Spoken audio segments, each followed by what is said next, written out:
Kabanata 186 hanggang 190. Kung tungkol sa epekto, kailangan nating maghintay hanggang mamaya at pagkatapos ay dahan-daang subukan ito. Nag-improve na rin ang spirit power niya, at nakakasigurado siya na dapat nasa level 16 na ngayon ang spirit power niya. At ito ay dapat na malapit sa ika-17 antas. Maaaring hindi malaking bagay kay Wang Jingxi, Zhang Yangzi, at XCXC ang ganoong rate ng paglago, ngunit para sa kanya na mayroon lamang Blue-Silver Grass Martial Spirit, nakapagdala na ito ng sapat na mga sorpresa. Masyado akong nag-practice. Sabi ni Tang Wulan sa mahinang boses. Habang nagsasalita siya, naramdaman niyang bumagsak ang tingin sa kanya mula sa entablado, at nang tumangala siya, nakita niya ang mapupusok na mga mata ni Long Hengxiu. Bilasan mo at tumayo ng tuwid, huwag kang maglakas loob na magsabi pa. Si Xu Xiaoyan ay nakasilip kay Tang Wulan. Siya pala yun. 2 beses na niyang nakilala si Tang Wulan noon, isang beses sa platform ng pag-akyat at isa pang pagkakataon sa lugar kung saan siya kumakain ng mga skewer. Sa oras na iyon ay kasama niya si Ouyang Zixen. Hanga pa rin siya kay Tang Wulan. Si Tang Wulan ang pinakagwapong batang lalaki na nakita niya sa kanyang mga kaedad. Malaki ang mga mata niya, napakahaba at kulot na pilikmata, tuwid na ilong, katamtamang manipis na labi, malalaking earlobe, maputi at malarosas. Balat. Hindi lamang siya maganda, ngunit ang buong pagkatao ay puno ng sikat ng araw at sigla. Kung titignan siya sa mga oras na ito, mukhang mas active siya sa suot niyang school uniform, pero napaka-stable ng mga mata niya, kahit late siya ay hindi siya nagpakita ng panic look. Ang laki talaga ng puso nitong lalaking ito. Hindi ka ba natatakot na mapintasan? Ang mga mata ni Wu Changkong ay talagang kay Tang Wulan, ngunit ang kanyang pagtutok ay iba sa iba. Malinaw niyang natuklasan na ang liwanag sa mga mata ni Tang Wulan ay tila mas nagniningning. Ito ay malinaw na isang tanda ng isang pambihirang tagumpay. Ngunit ang pagbabago-bago ng kapangyarihan ng espiritu sa kanyang katawan ay hindi masyadong tumaas. Ito ang pinakamagandang sitwasyon sa karanasan ni Wu Changkong. Ito ay hindi isang pagtaas sa kapangyarihan ng espiritu, ito ay natural na pagbabago sa pag-unawa. Para sa isang master ng kaluluwa, ang pag-unawa ay kailangan kung nais niyang magpatuloy. Ang talento ni Tang Wulan ay hindi masyadong mahusay, ngunit ang kanyang pangunawa ay talagang malayo sa mga ordinaryong tao. Tulad ng para sa Wan mutation, kumpara sa pag-unawa, ito ay talagang hindi ang pinakamahalaga. Ang opening ceremony ay nakaugalian pa rin ang mga salitang iyon at mga bagay na iyon. Malapit na itong matapos. Ang susunod na hakbang ay para sa mga punong guro ng bawat klase na ibalik ang mga mag-aaral sa klase para sa panghihikayat at edukasyon sa bagong semestre. Hindi pa magsisimula ang totoong klase hanggang bukas. Ang zero class ay syempre ang pinakamadali. Bilangin ang bagong dating na si Xu Xiaoyan, 4 na tao lamang ang kabuuan. Magpakilala ka. Bumalik sa klase, direktang sinabi ni Wu Changkong kay Xu Xiaoyan. Tumayo si Xu Xiaoyan, nakaharap kay Wu Zhangkong, lagi siyang mukhang nahihiya. Kumusta sa lahat? Ang pangalan ko ay Xu Xiaoyan, 10 taong gulang ako sa taong ito. Ang aking martial arts spirit ay isang Star Will Eye Stick. 17th level spirit power. Bahagyang napaawang ang bibig ni Tang Wulan nang marinig niya itong magsalita mula sa kanyang espiritong kapangyarihan. Nakita niya si Xu Xiaoyan noong una siyang dumating, bagong kaklase. Pansamantalang estudyante. Noong una, inakala niya na siya ay bumubuti at dumarating sa isang bagong dating, marahil ang kanyang espiritong kapangyarihan ay mas mababa ng kaunti kaysa sa kanya, ngunit ang hindi niya inaasahan ay ang kapangyarihan ng espiritu ni Xu Xiaoyan ay mas malakas din kaysa sa kanya. Tumango si Wu Changkong, sa susunod na buwan, kailangan mong patunayan ang iyong lakas, at kasabay nito, kailangan mong patunayan na angkop ka para sa Zero Shift Group. Pagkatapos ng isang buwan, nagpasya kang manatili. Oo. Masunarang sumang-ayon si Xu Xiaoyan.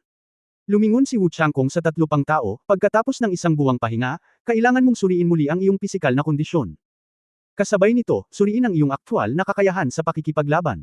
Bigyan ka ng kalahating oras upang magnilay at ayusin ang iyong estado. Totoo rin ito para sa iyo. Ang huling 4 na salita ay para kay Xu Xiaoyan. Matapos noon ay halos maduraj si Tang Wulan sa kamatayan, mas nabahala si Wu Changkong tungkol sa pagsusuri sa pisikal na datos ng mga batang ito. Sa pamamagitan lamang ng pagmaster ng datos mas makokontrol natin ang mga paraan ng pagtuturo at antas ng pagtuturo para sa kanila.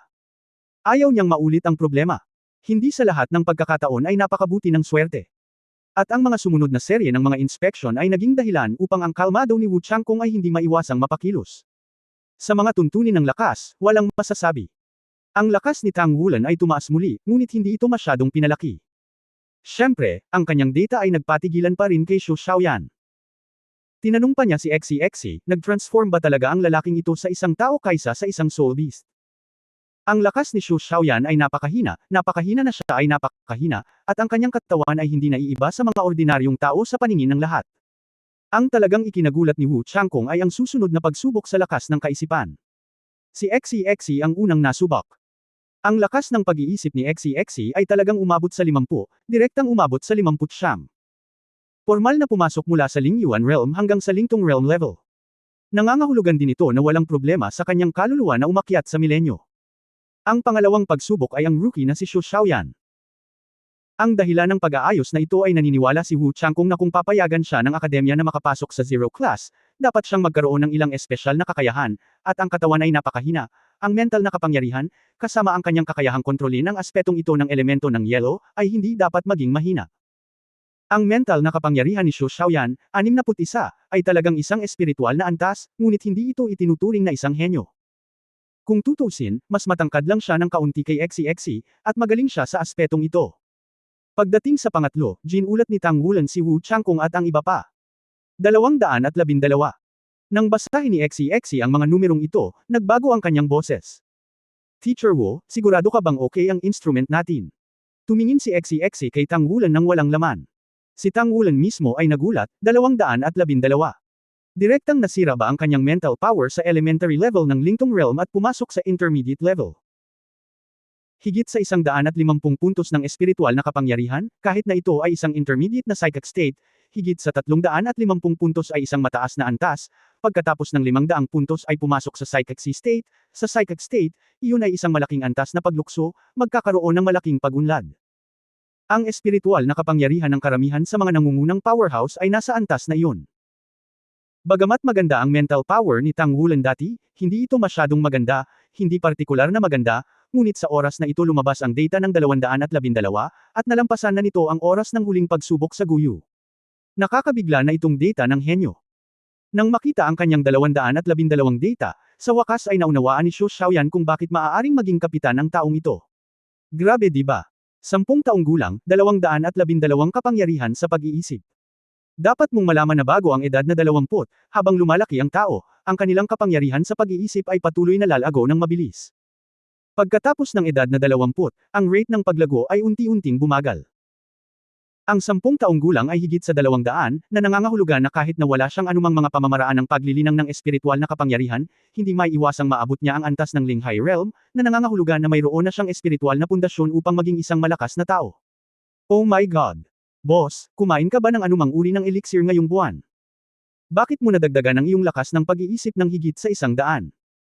Nakatulala si Xi kay Tang Wulan, puno ng pagkabigla ang kanyang mukha. Talagang naiintindihan ni Tang Wulan kung bakit ito nangyari.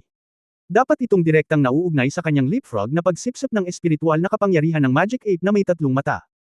Ang Magic Ape na may 3 mata ay naging sanhi ng pag-mutate ng kanyang mental power. Bagamat napakadelikado noong panahong iyon, ito ay talagang natapos. Pagkatapos sumisipsip, ang mental na kapangyarihan ng isang tao ay may ganitong uri ng pambihirang tagumpay na lampas sa sentido komon. Guyu, pagsubok. Ang pagkamangha ni Wu Changkong ay tumagal lamang ng maikling panahon, at walang gaanong emosyonal na pagbabago sa ibabaw. Kung ano ang naisip ni Tang Wulan, naisip din niya ito. Ang dahilan ay maaari lamang magmula sa 3 mata na Magic Ape. 278. Muling nagulat ang mga manunood sa data ni Guyu.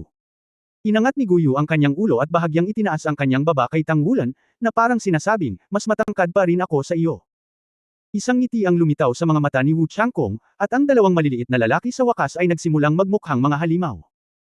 Si Xu Xiaoyan ay orihinal na kumpiyansa na iwan ang kanyang sarili makalipas ang 1 buwan, ngunit pagkatapos makita ang mga datos na ito, napagtanto niya na napakalaki pa rin ng kanyang agwat.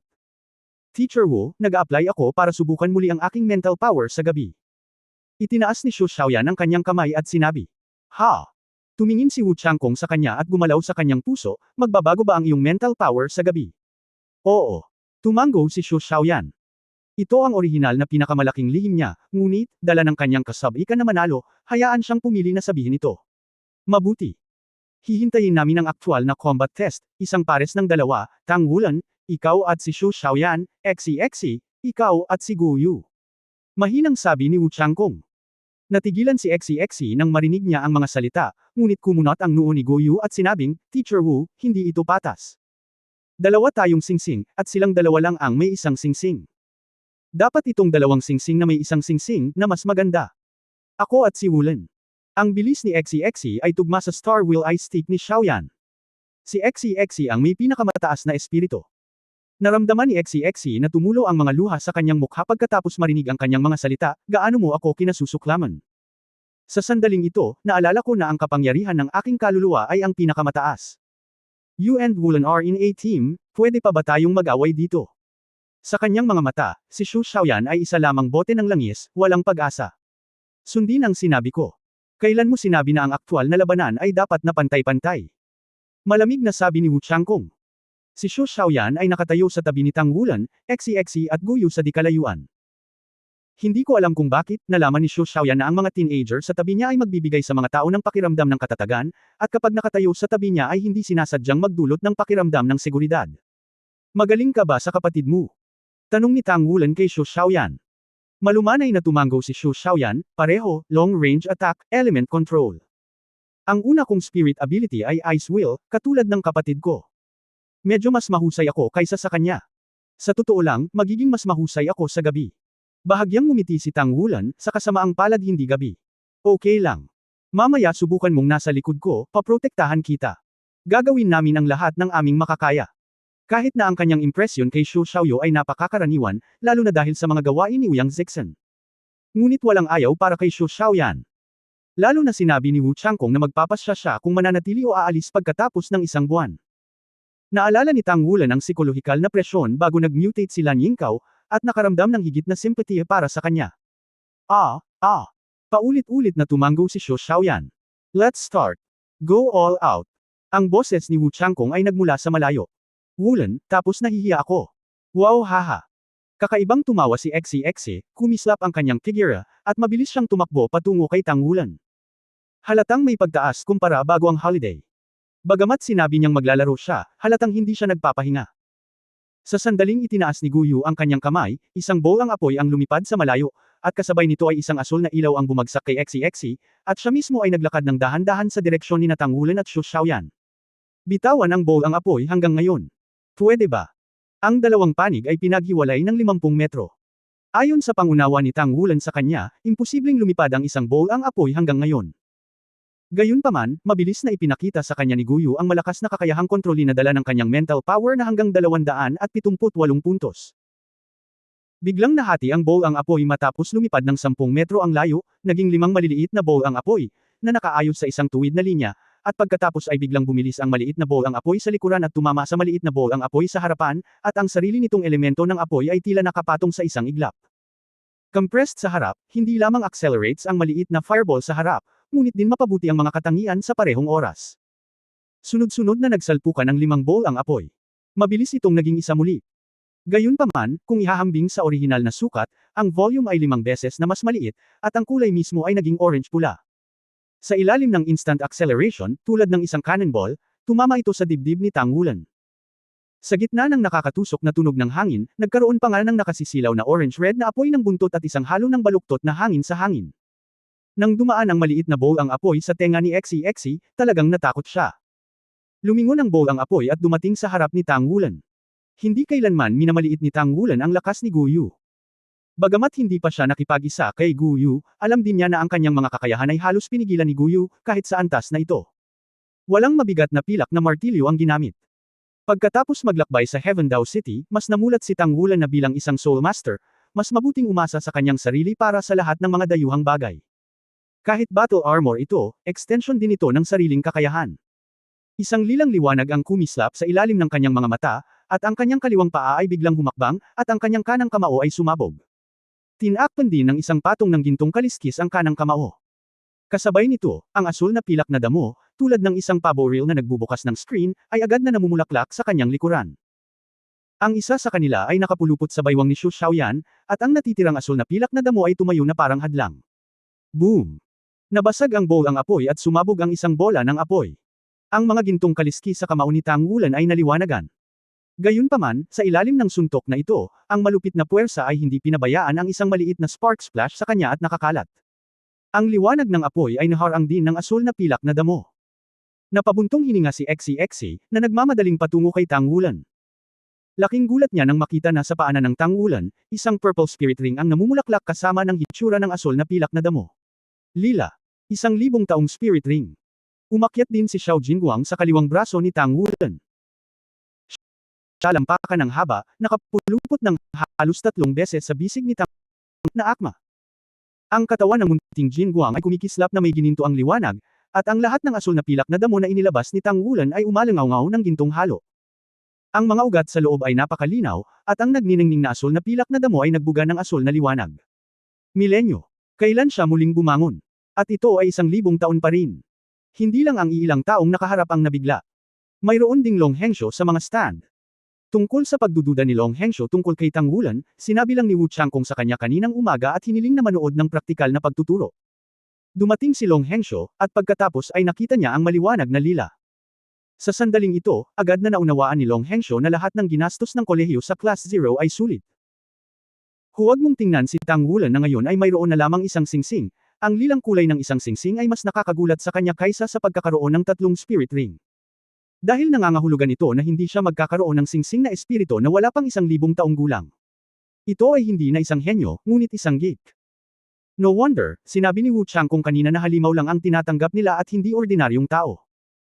Ang pangungusap na ito ay kabilang sa Shrek Academy, kumpiyansa, pinagmulan at lakas. Ang asul na pilak na damo na tila isang pabo reel na lumalaki ng ligaw sa hangin, bahagyang pinaikit ni Tang Wulan ang kanyang mga mata. Sa sandaling ito, ang kanyang damdamin ay napakanobela. Malinaw niyang nararamdaman na ang bawat asul na pilak na damo na kanyang pinakawalan ay puno ng sigla, at siya ay kasuwato ng kanyang sarili, at nagawa niyang kontrolin ang bawat isa sa kanila upang makagawa ng mga banayad na pagbabago. Ang circumference ng asul na pilak na damo mismo ay hindi nagbago, ngunit kasama ang mga espiritu na umunlad sa antas ng 1,000 taon, sila ay sumailalim din sa mga pagbabago sa husay. Kung sila ay mga baging lamang noon, ngayon ay para na silang mahabang ahas na may buhay, nakabakaka, matalino, matigas, makapangyarihan, at may kontrol. Ito ang kanyang 1,000-year blue-silver grass.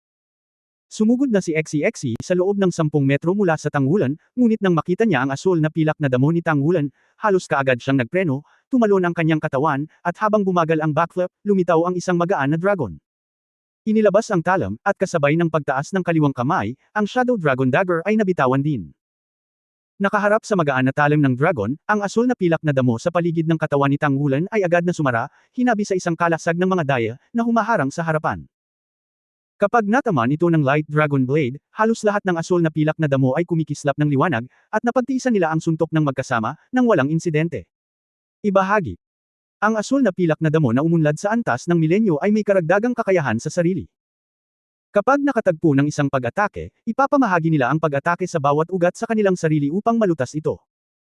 Ang paghahati ay hindi nakasalalay sa kakayahan ng kaluluwa, ngunit nasa kontrol ng espiritual na kapangyarihan ni Tang Wulan. Sa sandaling iyon, makokontrol ni Tang Wulan kung ilang asul na pilak na damo ang ibabahagi, ibig sabihin, kung gaano karaming bahagi ang ibabahagi. Gustong tumakbo. Sa susunod na sandali nang isara ni Lan Yingkou ang mga depensa nito, ito ay bumulalas na parang sibat, hinahabol si Xi, at ang unang spirit ring sa ilalim ng mga paa ni Tang Wulan ay kuminang ng maliwanag. Gusot. 1,000-year spirit ring skills, ikot. Ang asul na pilak na damo ay mabilis na nag-intertwine sa isang malaking web sa hangin. Sa sandaling ito, ang naisip ni Tang Wulan sa kanyang isipan ay ang mga paghihirap na kanyang hinarap ng kaharap ang spider na mukha ng tao. Ang gagamba sa mukha ng tao ay tinalian ng sapot ng gagamba. Nagdulot sila ng malaking banta. At ang gusot ng antas ng milenyo ay maaari ng gayahin. Ang sistema ng kontrol ay ang susi sa sistema ng pag-atake, ito ay palaging isang kilalang bagay sa mundo ng master ng espiritu.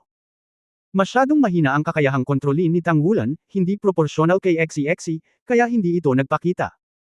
Gayunpaman, ngayon na ang kanyang nag-iisang singsing na espiritu ay umunlad sa 1,000 taon, kung gayon ang lahat ay naiiba. Mabilis ding nag-react si Xi. Hindi siya nang ahas na magpabeya, at direktang pinaandar ang pangalawang kakayahan ng kaluluwa, ang Light Dragon Storm. Gamit ang magaan na talam ng dragon bilang tuktok, ang kanyang katawan ay umikot sa isang iglap, tulad ng isang drill, na sinusubukang lumabas mula sa pagkakakulong. Gayunpaman, ang blue-silver grass ay masyadong mabilis at masyadong matigas. Ang kanyang banayad na Dragon Storm ay patuloy na iniindayog ang asul na pilak na damo, ngunit mas maraming asul na pilak na damo ang sumalubong dito, na patuloy na kumakain ng kapangyarihan ng banayad na Dragon Storm. Hindi. Huminga ng malalim, biglang huminto sa ere ang katawan ni Xi. Pagkatapos, sa loob ng Light Dragon Storm, isang mas malakas na invisible na bagyo ang sumabog. Ang pagsasama ng dalawa ay agad na nagpapataas ng daloy ng hangin sa kanyang katawan. Kasabay nito, tinulungan siya nitong pabilisin at naging isang multo, halos hindi na nagmamadaling lumabas sa paligid, at lumipad pabalik sa direksyon ni Guyu. Sangyong Storm na binubuo ng Light Dragon Storm Kajang Dragon Storm. Isang buwang bakasyon, ito ang pinakamalaking pakinabang ni XCXC, isang pakiramdam ng krisis, sino ang hindi? Medyo nagulat din si Tang Wulan. Akala niya ay gagawa siya ng kontribusyon sa isang iglap kapag siya ay na-promote sa antas ng milenyo. Ngunit hindi ko inaasahan na si XCXC ay gagawa ng mahusay na pag-unlad. Gayunpaman, si XCXC, na nakarating sa malayo, ay medyo namumutla, at ang pakiramdam ng inaapi ay hindi maganda sa pakiramdam. Bukod dito, ang pagkonsumo ng Sangyong Storm ng kapangyarihan ng kaluluwa ay medyo malaki. Huminto si Guyu, at binigyan ng thumbs up si Tang Wulan, isang ngiti ang lumitaw sa kanyang mukha, at pagkatapos ay naging maliwanag ang kanyang mga mata. Matagal nang magkakilala ang lahat, syempre naiintindihan ni Tang Wulan ang ibig niyang sabihin, at kailangan niyang maging seryoso. Si XCXC ay tumakbo palabas sa gilid, bilang isang Spirit Attack Type War Spirit Master, hindi siya dapat ang namumuno sa harapan. Binuksan ni Guyu ang kanyang mga braso at tuloy-tuloy na iwinagayway ang kanyang mga kamay. Ang mga pag-atake ng iba't ibang katangian ay kumalat, lumilipad patungo sa direksyon ni Tang Wulan mula sa iba't ibang nakakalito na anggulo. Kung noon pa man, tiyak na mahihirapan si Tang Wulan na makayanan ang gayong pag-atake. Pero ngayon ay hindi na siya tulad ng dati. Ang asol na pilak na damo ay patuloy na sumasayaw, at sa pagitan ng pagbubukas at pagsasara, ito ay parang isang malaking lambat na patuloy na humihigpit at bumubukas, na humaharang sa mga alon ng pag-atake ni Guyu. Ang ganitong kompetisyon ay purong pagkonsumo ng kuryente ng kaluluwa. Ang kalamangan ni Tang Wulan ay ang kaluluwa ay 1,000 taong gulang, at ang pagkonsumo nito ay magiging maliit sa ilalim ng kontrol. Si Guyu ay may dalawang mahiwagang kasanayan, Elemental Tide at Elemental na control, at ang pagkonsumo ay mas maliit kaysa sa normal. Sa ganitong sitwasyon, si Guyu, na may mas mataas na cultivation base, ay malinaw na unti-unting manggaguna. Kung tutusin, may gap pa rin sa kaharian sa pagitan ng One Ring Spirit Master at ng Two Ring Great Spirit Master. Ngunit si Tang Wulan ay hindi nagmamadali, huwag kalimutan, sa harap ni Guyu, walang isang malakas na opens iba o nagtatanggol na espiritu ng digmaan na maaaring magkanlong sa kanya mula sa hangin at ulan. Sa makatuwid, walang pakialam si Tang Wulan kay XCXC na tumakbo sa gilid, ngunit diretsyong sumugod kay Guyu. Hanggat nalutas si Guyu, hindi na magiging problema si XCXC. Sa wakas ay hindi na inisip ito ni Xu Xiaoyan. Ang lahat ay hindi kailanman nakipagtulungan noon, at hindi niya alam kung hanggang saan ang lakas ni Xu Xiaoyan. Sa makatuwid, sa simula pa lang, binalak niyang pumili ng dalawa. Ang Millennium Level Blue Silver Grass ay ganap na nagbago ng husay, at ang mental power ni Tang Wulan ay na-upgrade sa gitnang antas ng Psychic Realm. Ang kombinasyon ng dalawa ay may pabago-bagong kakayahan. Ang epekto ng paghahati ng asul na pilak na damo ay naging dahilan upang hindi matakot si Tang Wulan sa malawakang pag-atake ng 6 na katangian ng elemento ni Guyu. Ang saligan ay maaaring mabuhay ang kanyang espiritong kapangyarihan. Sa makatuwid, ang kailangan niyang gawin ngayon ay gumawa ng isang mabilis na laban. Nang makita si Tang Wulan ay sumugod siya. Napaatras ng kaunti si Guyu. Ang kanyang bilis ay hindi kasing bilis ni Tang Wulan, ngunit ang pag-back up ng kaunti ay palaging bibilhin ng kanyang sarili ng mas maraming oras. Kasabay nito, ang kanyang mga kamay ay nagsimulang pagsamahin ang mga komplikadong kilos sa harap niya, una sa lahat, isang grupo ng asol na ilaw at isang grupo ng pulang ilaw.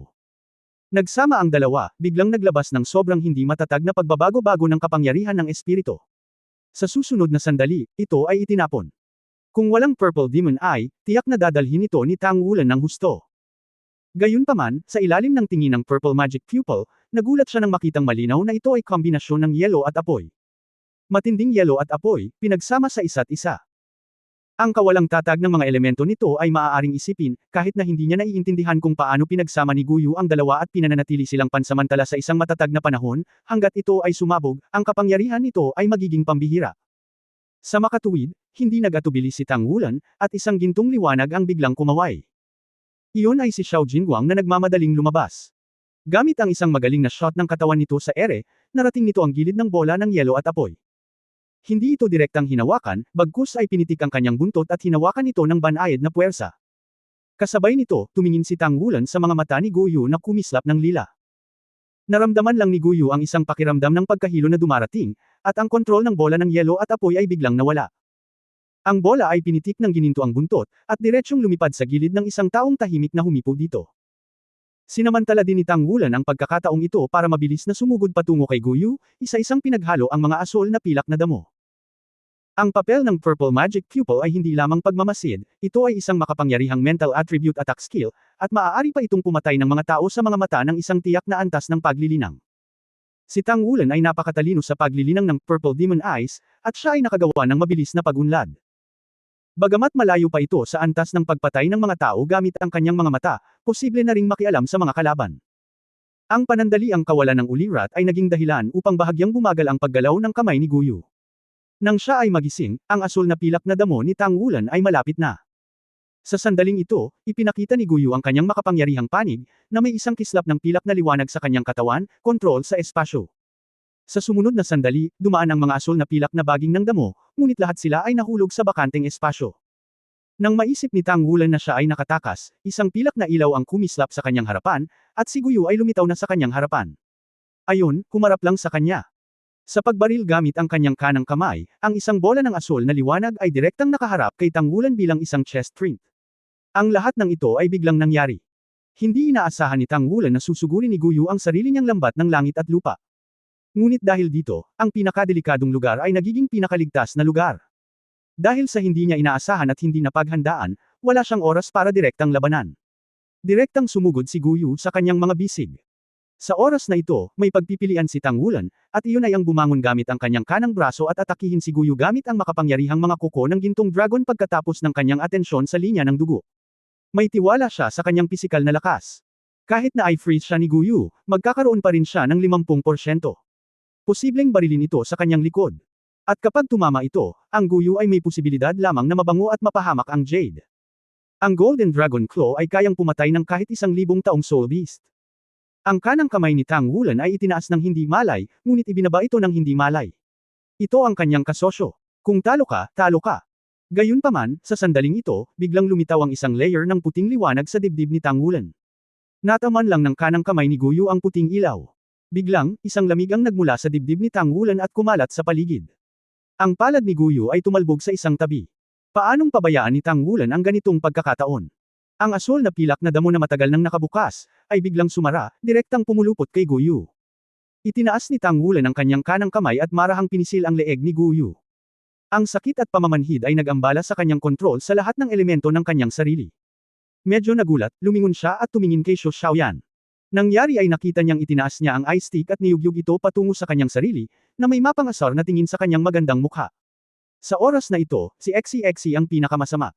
Hindi niya inaasahan na ang pag-atake ni Guyu ay lilipad patungo sa kanya. Naghanda na siya. Matapos lapitan ng mga baging ni Tang Wulan, ginamit niya ang Shuanglong Storm upang muling tumagos, at pagkatapos ay nakipagtulungan sa huling suntok ni Guyu kay Tang Wulan. Ngunit sinong mag-aakala na ang pagdating ng bow ang yelo at apoy ay magpapawi sa lahat? Sa gitna ng marahas na dagandong, lubos na naranasan ni Xi ang tinatawag na dalawahang kalangitan ng yelo at apoy. Pinabagal ng yelo ang kanyang bilis, sinunog ng apoy ang kanyang katawan, at pareho silang may nakakatakot na mga buff. Kung hindi niya pinakawalan agad ang magaan na Dragon Storm para mabawi ang karamihan nito, natatakot akong matamaan siya ng husto. Sa sandaling ito, isang bilog ng mga gulong ng yelo ang tahimik na damaykit sa kanyang likuran. Hindi niya alam kung kailan siya nagpakita doon, at pagkatapos ay naniga si Xi at bumagsak sa lupa. Ang mga asul na pilak na baging ng damo ay lumuwag, inilagay ni Tang Wulan ang isang kamay sa baywang ni Guyu, at ang kabilang kamay ay lumuwag sa kanyang leeg, na nagpapahintulot sa kanya na mabawi ang kanyang kadaliang kumilos. Ang katawan ay magkasya ng malapit, at naaamoy ni Guyu ang nakakapreskong amoy ng kanyang katawan. Ang pagpili na ginawa niya ay hindi lamang isa. Magagawa niya talaga ang layo at gerilya kay Tang Wulan sa pamamagitan ng kontrol ng kanyang mga katangian sa espasyo. Kung ganoon, malaki ang tsansa na manalo. At para pasukin ito, baka may pagkakataong manalo sa isang suntok sa isang iglap. Gayunpaman, ang resulta ay nasa harap niya ngayon. Natalo siya, at natalo ang kombinasyon nila ni Xi. Mula sa simula hanggang sa huli, tila isa-isa silang natalo ni Tang Wulan gamit ang isa-isang ring ng Soul Masters. Ngunit nakita ni Wu Changkong at Long Hengshou na nanood ng laban na napakahalaga ng dalawang putok ni Shu Xiaoyan. Masasabing tama lang ang kabayaran. Ang mga kasanayan sa pagmamasid at pagkontrol ng batang babae ay medyo mahusay. At magaling makipagtulungan. Ito ay isang napakagandang kalidad sa mga taong may parehong edad. Sa makatuwid, nang tumingin si Wu Changkong kay Long Hengshou, halos sabay na tumango ang dalawa sa isa't isa. Nakilala ni Long Hengshou si Tang Wulan, at si Wu Changkong ay nagkaroon ng paunang pagkilala kay Shu Xiaoyan. Masyado kang risky. Binitawan ni Tang Wulan si Guyu at sinabi sa kanya. Ngumuso si Guyu, natatakot lang akong masaktan ka. Kung hindi, hindi niya mapipigilan ang paggamit ng maraming katangian. Nagulat si Tang Wulan, oo. Ang sinaunang buwan ay kinokontrol ng maraming elemento, tulad ng tubig, apoy, lupa, hangin, liwanag, at kalawakan. Ang bawat uri ng kapangyarihan ay lubos na makapangyarihan. Ang yelo ay isang extension ng tubig, ngunit hindi ito ang kanyang pinakamalakas. At sa kanyang kakayahang kontrolin, hindi bababa sa tatlong elemento ng katangian ang maaaring gamitin sa sandaling iyon. Siya ay maawain sa ilalim ng kanyang sariling Golden Dragon Claw, kaya bakit hindi? Isang ngiti ang lumitaw sa kanyang mukha, ang galing mo pa rin. Bahagyang ngumiti si Guyu, kahanga-hanga ka rin. Hindi ako sigurado na hindi ako masasaktan sa iyo habang pinipigilan ka. Ouch, oops. Bago kayo magmahalan, pwede bang tulungan mo muna ang magaling mong partner mula sa lupa? Nag-aatubili na bumangon si Xie mula sa lupa na may malungkot na ekspresyon sa kanyang masakit na daing. Tumakbo si Xu Xiaoyan at tinulungan siyang tumayo. Tumingin si Xie sa kanya at inikat ang kanyang mga mata. Masarap gumawa ng kutsilyo, tama ba? Hihi. Nagpakita si Xu Xiaoyan ng dalawang maliliit na ngipin ng tigre at ngumiti ng hindi nakakapinsala. Lumapit sina Tang Wulan at Guyu, at nagkusa siyang makipag-ugnayan kay Xu Xiaoyan, welcome to join the Zero Shift. Ikanaway ni Xu Xiaoyan ang kanyang mga kamay at nag-high five sa kanya, salamat, ang pinuno ng squad. Sa totoo lang, lahat kayo ay napakahusay, kaya maglaro lang ako. Hindi siya nagmalabis, mula nang mag-away sina Tang Wulan at Xie, si Guyu ay nagmukhang tanga. Halimaw ba talaga ang mga lalaking ito? Ang spirit ring na ito ni Tang Wulan ay nasa antas ng milenyo. Paano ito mangyayari? Hindi ba't higit sa 400 taon ang limitasyon na kayang tiisin ng mga Master Soul sa unang Soul Ring? Kahit na gumamit ka ng ilang langit, material at lupa na kayamanan para mag-upgrade, imposibleng mag-upgrade sa 1,000 taon. Ang milenyo ay isang threshold, ito ay ang threshold ng ikatlong singsing. At ang pag-atake ni Xie, ang kontrol ni Guyu sa 6 na elemento, ay nag-iwan din ng matinding impresyon sa kanya. Sa harap ng 3 taong ito, bigla niyang naramdaman ang kanyang kawalang halaga. Gayunpaman, siya ay isang taong mahusay sa pagmamasid, hindi siya kumilos ng padalos-dalos, ngunit naghihintay ng mga pagkakataon. Alam niya na sa maghapon, hindi siya mapapantayan sa 3 taong ito. Sa makatuwid, kung nais mong gumawa ng magandang impresyon sa mga guro at sa kanila, dapat mong samantalahin ang pagkakataon at samantalahin ang pagkakataong ipakita ang iyong sarili. Ang mga pagkakataon ay palaging nakalaan para sa mga handa, at lumalabas na siya ay nagtagumpay.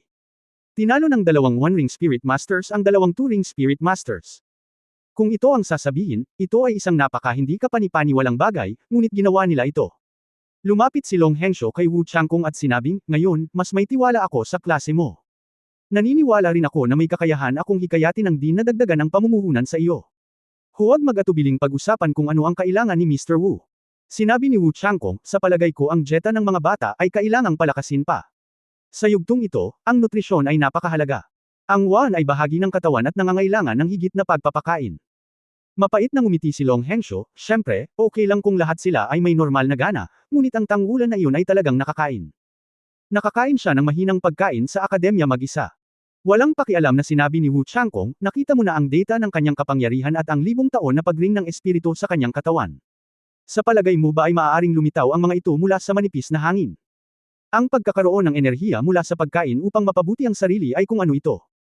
Ito ay isang kamanghamanghang kakayahan. Mukhang may katuturan. Bulong ni Long Hengshou.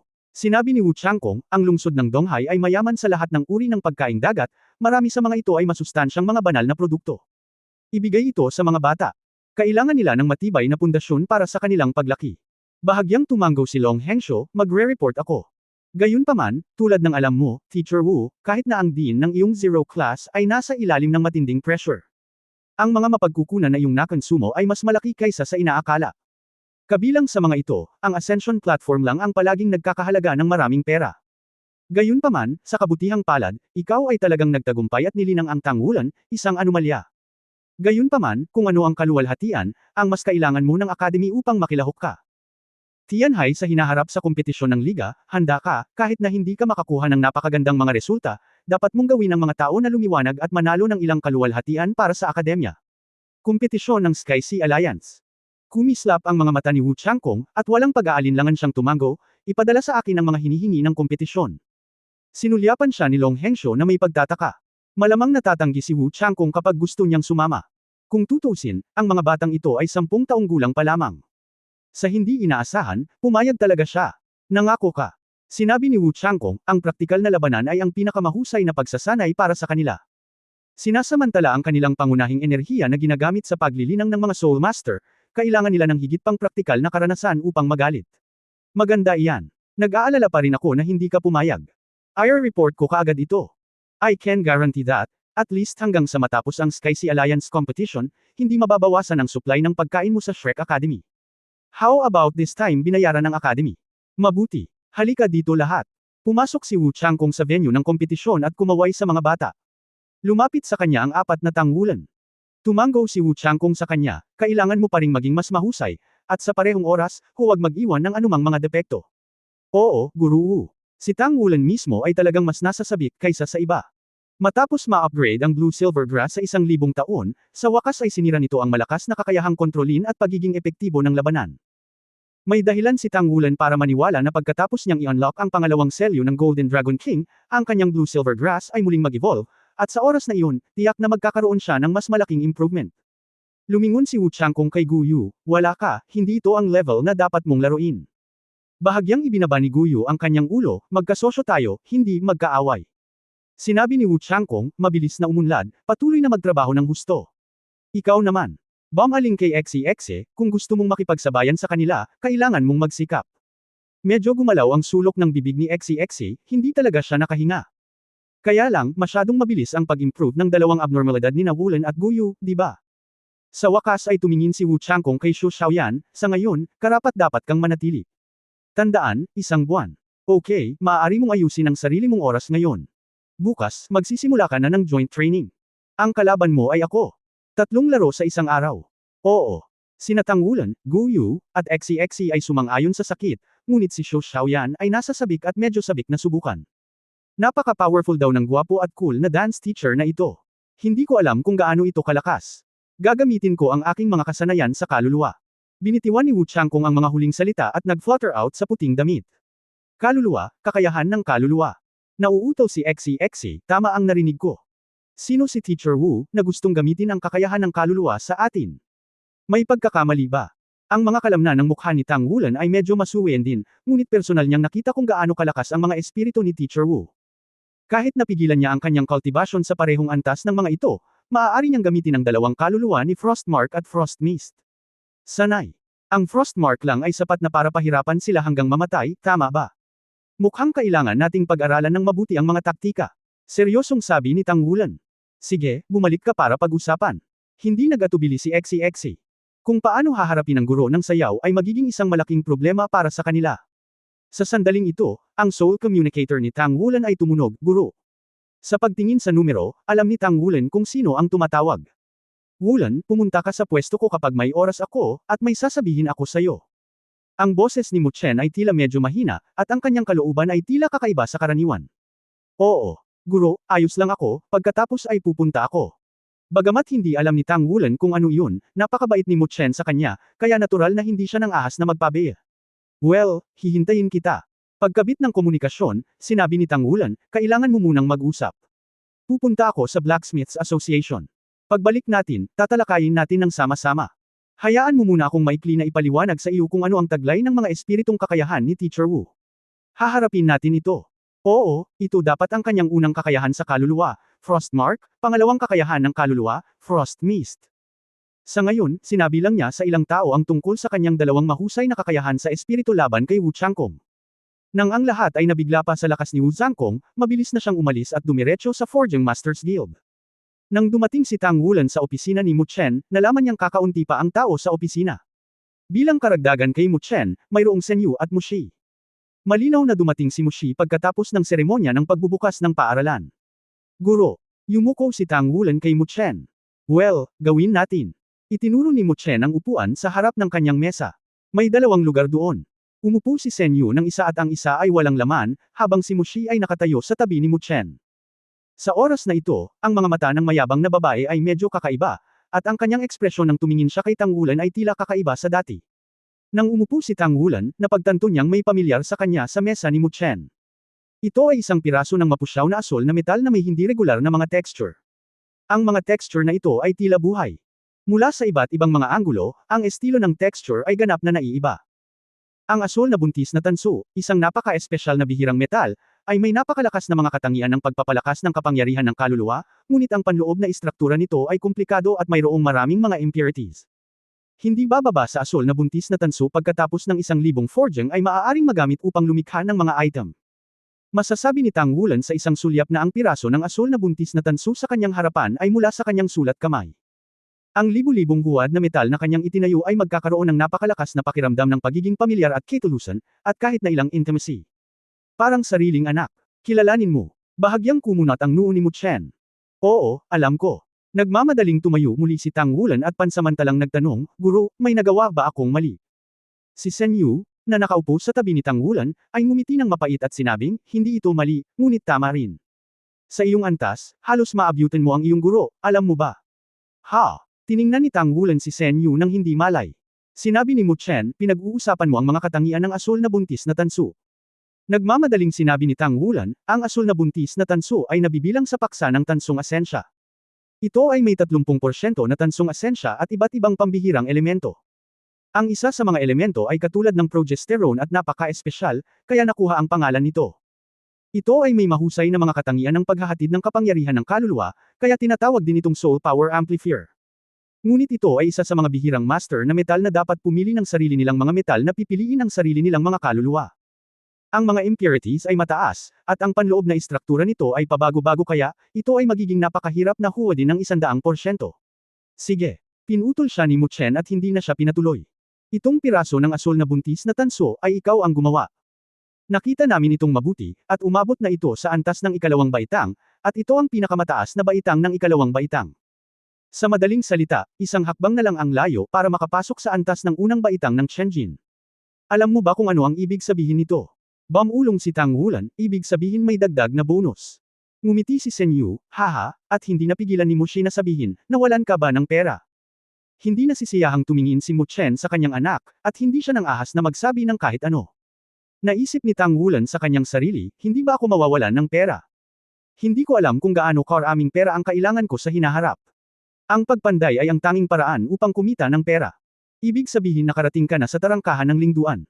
Ang mababang boses ni Mu Chen ang nagpagising kay Tang Wulan mula sa kanyang tiyan. Ang gate ng forging.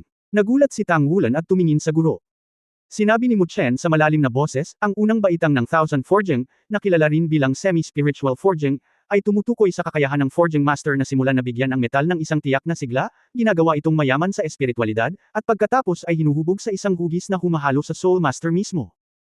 Sa oras na iyon, ito ay maaaring mas mahusay na pagsamahin sa soul master upang makabuo ng mas malaking epekto ng bronze rank o buntis na 10% kung ang isang buntis na sangkap ay maaaring magkaroon ng pangalawang bronze rank. Pagkatapos ay ang unang ranggo na pagtaas ay 12%, at kahit na ito ay para sa espiritual na pagsasanay, ang pagtaas ay 15% lamang. Sa makatuwid, sa mundo ng forging, ang mga taong palaging nag-iisip na maaari nilang kumpletuhin ang unang baitang ng 1,000 forging, hanggat naabot nila ang antas ng paglilinang, tiyak na magagawa nilang maging isang espiritual na forger, iyon ay, isang 5th grade forge. Nakita ko na naihatid mo na ang higit sa kalahati ng mga gawain. Ito ay isang pangalawang ranggo. Ibig sabihin, maaari ka nang maging isang blacksmith sa antas. Ika-4 na antas. Nang marinig ang dalawang salitang ito, sa wakas ay naunawaan ni Tang Wulan ang kahulugan ng second rank Chenjin para sa kanya. Ayon sa mga normal na regulasyon ng Association of Blacksmiths, kung gusto mong maging level 4 blacksmith, kailangan mo munang patuloy na mapeke ang 2 piraso ng forged metal. Kasabay nito, dapat mong ma-forge ang forged metal sa hugis. At sinabi ni Mr. Mu Chen na ang 2 baitang ng forge ay okay. Ito ang unang pagkakataon na narinig niya ang direktang pagiging isang level 4 blacksmith. Kakaiba ba na ang aking pahayag ay iba sa mga patakaran ng asosasyon? Mahinang sabi ni Mu Chen. Well, medyo kakaiba. Hindi ko pa nasusubukang gumawa ng 1,000 peking mecha accessories. Pansamantalang sabi ni Tang Wulan. Marahanabam antong hininga si Mu Chen, ang dahilan kung bakit walang ganoong mga regulasyon ng asosasyon ay dahil kakaunti ang mga tao ang maaaring magpanday ng second class na metal forging bago maging pang-4 na antas na panday, hindi pa banggitin na ang rate ng tagumpay mo ay higit sa 100%. 50 na ito. Noong una, sinabi ko na ang pag-alis mo sa panahong ito ay magbibigay daan sa iyo upang lubusang mag-relax at makakapagbigay ito ng pagkakataon na makapag-relax ka at makakapagbigay ng pagkakataon para sa amin na mag-relax at makakapagbigay ito ng pagkakataon na maging maganda ang iyong pag-unawa. Qualitative leap ayon sa hindi sinasabing mga tuntunin ng Forging World, 1,000 Forged Metal Second Grade, na may posibilidad na higit sa 20%, dapat ay isa kang level 4 blacksmith, kaya binabati kita. Ika-4 na antas. Ang antas 4 na ay nangangahulugan na ang mga gawain na iyong natatanggap ay maaaring itaas ng isa pang antas, at ang mga gawain na itinaas ng isang antas, ayon sa nakaraang karanasan, ay katumbas ng hindi bababa sa doble ng kita. Kung makakamit mo ang espiritual na pagsasanay sa hinaharap, dapat itong higit sa doble. Simple, ito ay magiging mas mataas. Agad na lumiwanag ang mga mata ni Tang Wulan. Hindi ba kinakalkula ng mga tagahanga ng Xiaokai kung gaano karaming pera ang maaari nilang kumita? Isang malambing na boses ang umalingaw sa kanyang tainga. Oo. Hindi sinasadyang sumang-ayon si Tang Wulan, at pagkatapos lamang sumang-ayon ay naramdaman niyang may mali. Nang lumingon siya upang tingnan, nakita niya na si Mushi ay lumapit sa kanya ng hindi mabait sa isang punto. Tai, nakita mo kung gaano kawalang pangako ang mga disipulong itinuro mo. Alam mo ang pera at wala man lang ideals. Sabi ni Mushi na nakakunot ang mga labi. Bigyan mo ako ng kapayapaan. Galit na sinabi ni Mu Chen, ikaw ay isang buong tao na hindi alam kung gaano kagutom ang isang tao ay nagugutom. Kung ito ay hindi para sa buhay, kailangan ba niya ng pera sa murang edad? Wulan, huwag pakialam sa kanya. Gusto ko ito. Walang masama sa pera. Ang aming industriya ay orihinal na isang karera na sumusunog ng pera. Tamang mag-ipon ka muna ng pera. Maghanda para sa iyong kinabukasan para sa iyong hinaharap. Gusto ba ni Chong Lingduan na magsunog ng pera? Napatingin si Tang Wulan kay Mu Chen nang may pagtataka. End of this chapter.